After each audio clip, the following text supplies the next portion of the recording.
नमस्कार विद्यार्थी मित्रांनो. BA थर्ड इयरच्या पाश्चात्य राजकीय विचारवंत या पेपरविषयी आपण चर्चा करतोय. मागील लेक्चरमध्ये प्लेटो या विचारवंताविषयी आपण माहिती बघितलेली. तर साधारणतः त्यांचा जीवन परिचय आणि त्यांनी जी ग्रंथसंपदा लिहिलेली आहे त्या संदर्भामध्ये मागच्या लेक्चरमध्ये चर्चा केली. तर रिपब्लिक हा जो महत्त्वपूर्ण ग्रंथ आहे, तर या ग्रंथाची निर्मिती का करण्यात आलेली आहे याची चर्चा आपण केलेली.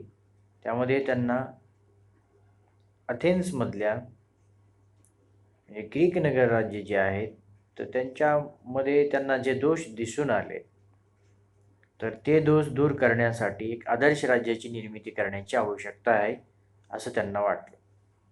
त्यामुळं त्यांनी आदर्श राज्यावरती फोकस केलेला आहे. या आदर्श राज्याची न्यायव्यवस्था ही एक आधारशील आहे. शिक्षण आणि साम्यवाद हे आधारस्तंभ मानलेले.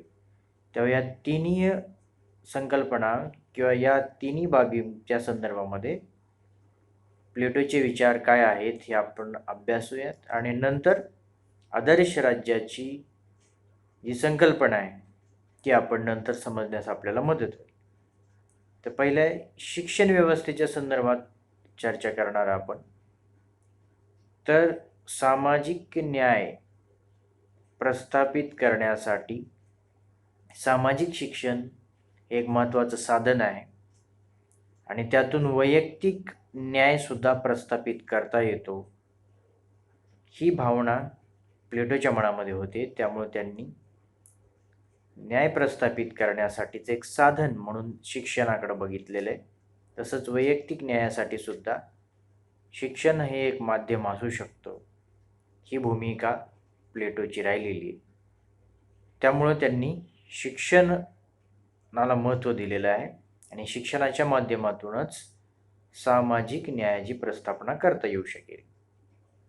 तर रुसोनी या संदर्भामध्ये रिपब्लिक हा ग्रंथ शिक्षणावरचा एक सर्वश्रेष्ठ ग्रंथ आहे असं म्हटलेलं आहे. त्यामुळं शिक्षणासंदर्भातल्या सखोल बाबी या ठिकाणी आपणाला दिसून येतात. त्यामुळे रुसोनी तशा पद्धतीचं वर्णन या ग्रंथाचं केलेलं आहे. तर एकंदरच काय, तर आदर्श राज्य निर्माण करायचं म्हटल्यानंतर आदर्श व्यक्तीमधूनच ते निर्माण होणार आहे. जसं एखादी इमारत निर्माण करायची असेल तर त्यासाठी जे लागणारं साहित्य असतं ते जर गुणवत्तापूर्ण असेल तरच ती इमारत उच्च दर्जाची बनते. त्यामुळं आदर्श राज्याची जी काही रॉ मटेरियल असेल, म्हणजे आदर्श राज्य कशापासून बनणार आहे तर व्यक्तीपासून बनणार आहे. तेव्हा व्यक्तीला श्रेष्ठ बनवणं हे गरजेचं आहे, तरच राज्य श्रेष्ठ बनेल.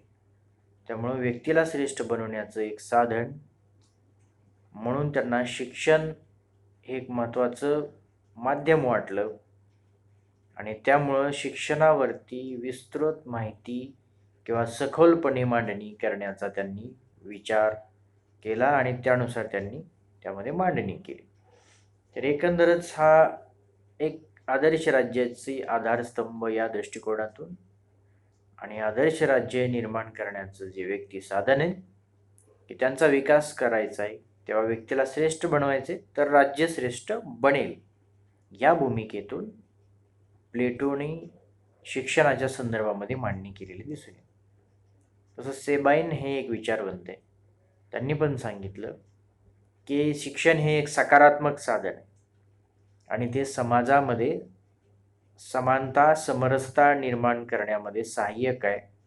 त्यामुळं अशा योग्य राज्य निर्माण करण्यासाठी आणि मानवाला योग्य दिशा देण्यासाठी शिक्षण हे एक महत्त्वाचं साधन आहे. तेव्हा प्लेटोनं तत्कालीन परिस्थितीमध्ये किंवा त्या काळामध्ये एक प्रगतीपथावर असणारे शेजारील राष्ट्र स्पार्टा आणि अथेन्स या दोन राज्यांचं तुलनात्मक अभ्यास करण्याचा प्रयत्न केला की त्यांचा प्रभाव त्यांच्यावरती पडला आणि त्यामुळे त्यांनी तिथं शिक्षण व्यवस्था कशी आहे याचा अभ्यास केला आणि यातून कम्पॅरेटिव्हली यातून समन्वय साधून मग आपलं वैयक्तिक मत त्यांनी रिपब्लिकमध्ये मांडलेलं आहे. तर तत्कालीन परिस्थितीमध्ये अथेन्समध्ये आणि स्पार्टा या 2 राज्यातील शिक्षण व्यवस्था कशी आहे याचा अभ्यास केला आहे. पहिल्यांदा आपण बघूया की अथेन्समधलं शिक्षण पद्धती कशी होती. तर अथेन्स या राज्यामध्ये 3 टप्पे मांडले जात होते शिक्षणाच्या संदर्भामध्ये. पहिला टप्पा होता प्राथमिक, दुसरा माध्यमिक आणि तिसरं सैनिकी प्रकारचं शिक्षण. आता या तिन्ही टप्प्यामध्ये वयामध्ये निश्चितता केलेली होती. प्राथमिक शिक्षण हे 6 ते 14 या वयोगटामध्ये दिलं जात होतं. माध्यमिक शिक्षण 14 ते 18 या वयोगटामधल्या मुलांना दिलं जात होतं आणि 18 ते 20 हे 2 वर्षामध्ये मुलांना सैनिकी शिक्षण दिलं जात होतं. तर अशा पद्धतीने हे वयोमानानुसार मुलांना दिले जाणारे हे शिक्षणातील टप्पे होते. आता याच्या अभ्यासक्रमामध्ये ते त्या टप्प्यानुसार बदल करण्यात आले होते. तर पहिला टप्पा आहे तो म्हणजे 6 ते 14 वयोगटाचा. तर या वयोगटामधील मुलांना किंवा या स्तरावरती शिक्षणामध्ये कोणत्या बाबींचा समावेश असावा, तर तो साहित्य, व्यायाम, संगीत, नैतिक आणि धार्मिक शिक्षण यावरती भर दिला जातो. तर एकंदर संगीत, व्यायाम, साहित्य आणि नैतिक आणि धार्मिक शिक्षण जे मुलांचं संस्कारक्षम वय असतं, त्यामुळं त्यांना या वयामध्ये संस्कारक्षम कसं बनवायचं या दृष्टिकोनातून प्रयत्न केलेला दिसून येतो. तर दुसरा टप्पा आहे माध्यमिक शिक्षणाचा. तर या माध्यमिक शिक्षणाच्या टप्प्यावरती एक या व्यतिरिक्त एक महागड्या पद्धतीचं शिक्षण होतं. त्यामुळं माध्यमिक शिक्षण हे ठराविकच उच्च वर्गातील मुलंच हे शिक्षण घेऊ शकत होते आणि या 4 वर्षाच्या काळामध्ये एक राजकीय प्रशिक्षण दिलं जात होतं. त्यामुळे हे राजकीय प्रशिक्षण देण्यामध्ये अतिश्रीमंत किंवा श्रीमंत वर्गातील मुलंच हे शिक्षण घेऊ शकत होते आणि अथेन्समधल्या शिक्षण व्यवस्थेचं महत्त्वाचं वैशिष्ट्य असं होतं की इथं शिक्षण देण्याची जबाबदारी ही शासनाची नव्हती, तर ती वैयक्तिक कुटुंबाची जबाबदारी होती. त्यामुळे हे महागडं शिक्षण सर्वसामान्याला परवडणार नसल्यामुळं या टप्प्यावरती हे महागडं शिक्षण एक राजकीय प्रशिक्षण म्हणून या 4 वर्षामध्ये दिलं जात होतं. परंतु 18 ते 20 हा सैनिकी शिक्षणाचा जो कालावधी आहे, तर तो कालावधी अनिवार्य होता आणि एवढे 2 वर्ष मात्र शासनातर्फे हे शिक्षण दिलं जात होतं. अन्यथा माध्यमिक शिक्षण हे शासनातर्फे दिलं जात नव्हतं. या 2च वर्षामध्ये सामाजिक प्रशिक्षणाची व्यवस्था राज्य करत होतं, ते आपलं कर्तव्य मानत होतं. या व्यतिरिक्त खर्च हा राज्याकडे नव्हता. तर हे 3 टप्प्यावरती दिलं जाणारं शिक्षण यामध्ये मानसिक आणि शारीरिक विकास मुलांचा किंवा विद्यार्थ्यांचा केला जात होता. पण यातला दोष असा होता की शिक्षण हे राज्याची जबाबदारी मानली जात नव्हती. त्यामुळं साहजिकच राज्याला आवश्यक असे नागरिक बनवण्यामध्ये अडथळे येत होते. वैयक्तिक कल्याणासाठी इथं शिक्षण घेतलं जात होतं. त्यामुळं अथेन्सच्या प्रशासनामध्ये जे अधिकारी आहेत ते भ्रष्ट अशा पद्धतीचे अधिकारी किंवा एक स्वार्थी पद्धतीचं म्हणजे देशाच्या प्रती निष्ठा निर्माण करणारे शिक्षणातून अधिकारी तयार केले जात नव्हते, कारण राज्याद्वारे इथं काही शिक्षण दिलं जात नव्हतं. त्यामुळं वैयक्तिक स्वार्थासाठी इथं शिक्षण घेतल्यामुळं साहजिकच राष्ट्राप्रती एक निष्ठा किंवा त्यासाठी त्याग समर्पणाची भावना या नागरिकामध्ये बनत नव्हती. कारण एक नागरिक बनवण्याच्या उद्देशाने शिक्षण दिलं जात नव्हतं. तर त्याचे परिणाम अथेन्सला भोगावे लागत होते असं दिसून आलेलं आपल्याला दिसून येतं. तर साधारणतः हे दोष त्यामध्ये प्लेटोला दिसून आले. म्हणजे शिक्षण 6 ते 14 या वयोगटामध्ये दिले जाणारा जो अभ्यास करिक्युलम होता तो श्रेष्ठ होता, पण जबाबदारी राज्याची नसल्यामुळं एक निष्ठा असणारे, राष्ट्राप्रती समर्पण तयार करणारे जे नागरिक तयार करायला पाहिजे होते, तर ते यामधून होत नव्हतं. त्यामुळे हा दोष प्लेटोला दिसून आला. त्यानंतर दुसरं जे काही राज्य होतं ते म्हणजे स्पार्टा. तिथल्या शिक्षण पद्धतीचा प्लेटोने अभ्यास केला. तर या ठिकाणी जो एक राजकीय उत्कर्षाच्या टप्प्यावरती स्पार्टा होतं. ज्याच्यामागचं कारण काय आहे, त्यामुळे एक आकर्षण प्लेटोला होतं. तिथली शिक्षण व्यवस्था कशी, तर 7 वर्षानंतर पालकांची जबाबदारी असत नव्हती, कारण ती एक अधिकाऱ्याकडंच, सरकारी अधिकाऱ्याकडं ती जबाबदारी सोपवली जात होती. शिक्षणाची पूर्ण जबाबदारी ही राज्याकडेच होती. त्यामुळे मुलगा किंवा जे अपत्य असेल ते 7 वर्षाचं झालं की पालकांची जबाबदारी काही नव्हती, तर ती राज्याकडं कंपल्सरी सुपूर्द करायचं आणि त्याच्या पूर्ण शिक्षणाची जबाबदारी राज्याची होती. परंतु आता या ठिकाणी हे 7 ते 20 वर्षापर्यंत जे शिक्षण दिलं जात होतं यामध्ये फक्त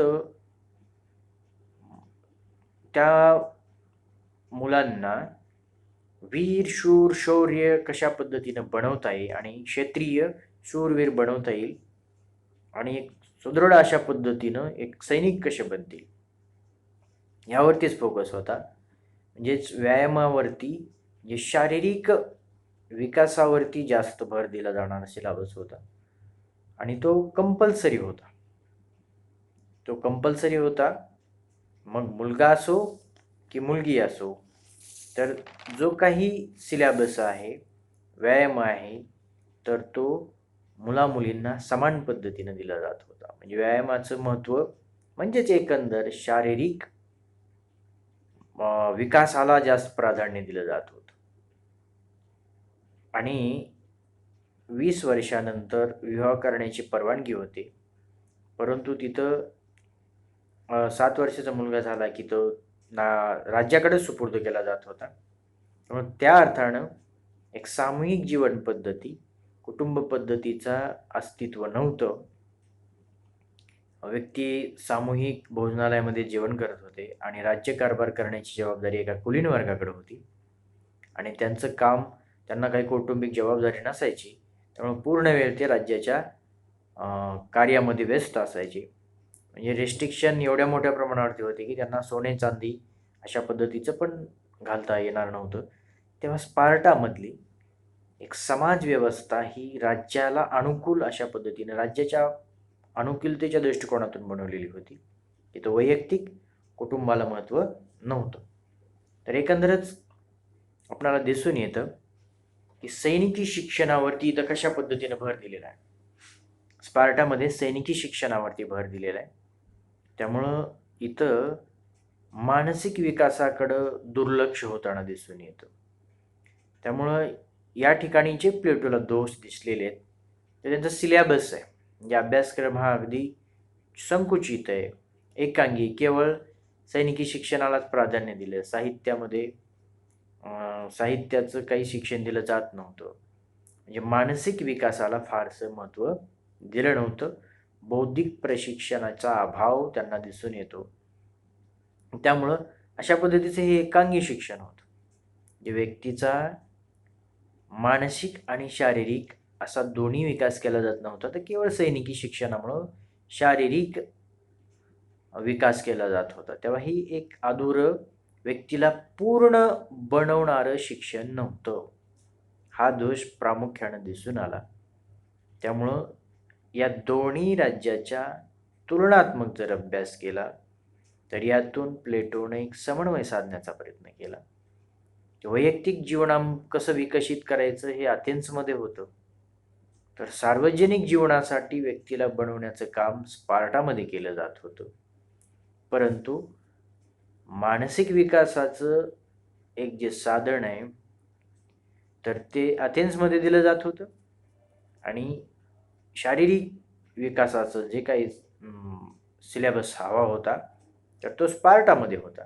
त्यामुळे या दोन्हींचं एक समन्वय साधण्याचा प्रयत्न प्लेटोने आपल्या विचारामध्ये मांडलेला पुढे दिसून येईल.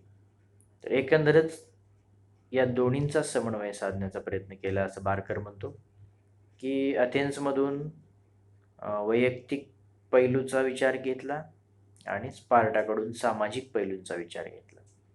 तेव्हा आता आपण बघूया की मग या दोन्हीच्या अभ्यासातून प्लेटोनं आपली काही रूपरेषा, शिक्षणाची जी रूपरेषा आखून दिलेली आहे, त्यांनी जी मांडणी केलेली आहे तर ते आपण बघणार.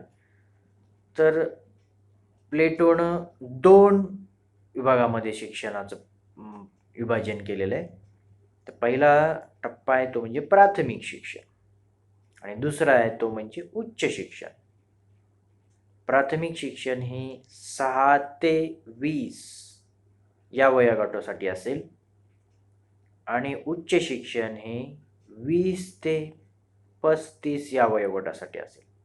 परंतु आता मग आपण स्टेप बाय स्टेप बघूया की प्राथमिक शिक्षण प्लेटोने 6 ते 20 हा प्राथमिक शिक्षणाचा गट मांडलेला आहे. परंतु यामध्ये सुद्धा 2 टप्पे केलेले आहेत, 6 ते 18 आणि 18 ते 20 असे 2 टप्पे केलेले आहेत. तर पहिल्या टप्प्यावरती प्लेटो हा ज्या अथेन्सचा प्रभाव इथं दिसून येतो की संगीत आणि व्यायाम या दोन्ही गोष्टीला प्राधान्य दिलं. व्यायाम हे शरीराला सदृढ बनवतं आणि संगीत हे मनाला सदृढ बनवतं, हा त्यामागचा उद्देश आहे. म्हणजे एकंदरच शरीराच्या आणि मनाच्या दोन्हींचा विकास करण्याचं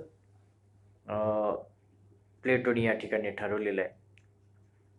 एकंदरच आता पहिल्यांदा जर आपण बघितलं की व्यायामाला महत्त्व का दिलं, तर व्यक्तीच्या टोटल हेल्थ केअरचा विचार यामध्ये येतो. व्यायाम करायचं म्हणजे नुसतं व्यायाम असा मुद्दा नाही आहे. व्यायाम करायचा आहे म्हणजे नुसता व्यायाम हा मुद्दा नाही आहे, तर टोटल त्याच्या शारीरिक विकासाचा विचार आहे. मग याच्यामध्ये काय येईल, आहारशास्त्र आणि चिकित्साशास्त्र या 2 महत्त्वाच्या बाबी पण यामध्ये आहेत. आहारशास्त्र आणि चिकित्सा म्हणजे मेडिकलचा पण या ठिकाणी विचार आपल्याला दिसून येतो. म्हणजे एकंदरच काय की प्लेटोनं केवळ व्यायाम हा मुद्दा नाही सांगितलेला, तर आहार आणि चिकित्सा, कारण योग्य आहार असेल आणि योग्य विहार असेल तर शरीर सुदृढ राहतं, ही जी भूमिका आहे तर ती तिथं मांडलेली दिसून येते आपल्याला.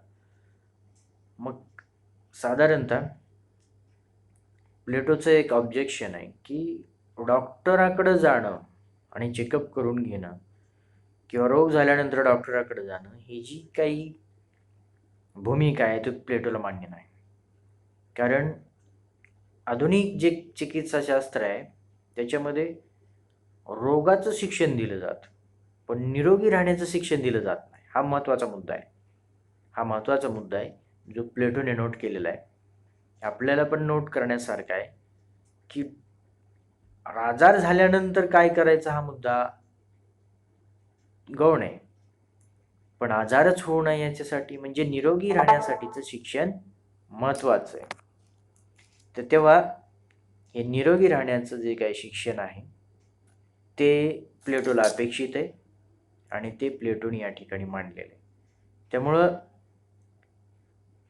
टोटल आहार आणि एकंदरच चिकित्सा याकडे महत्त्व देण्याचा प्रयत्न या वयामध्ये झाला पाहिजे असं आपल्याला दिसून येतं.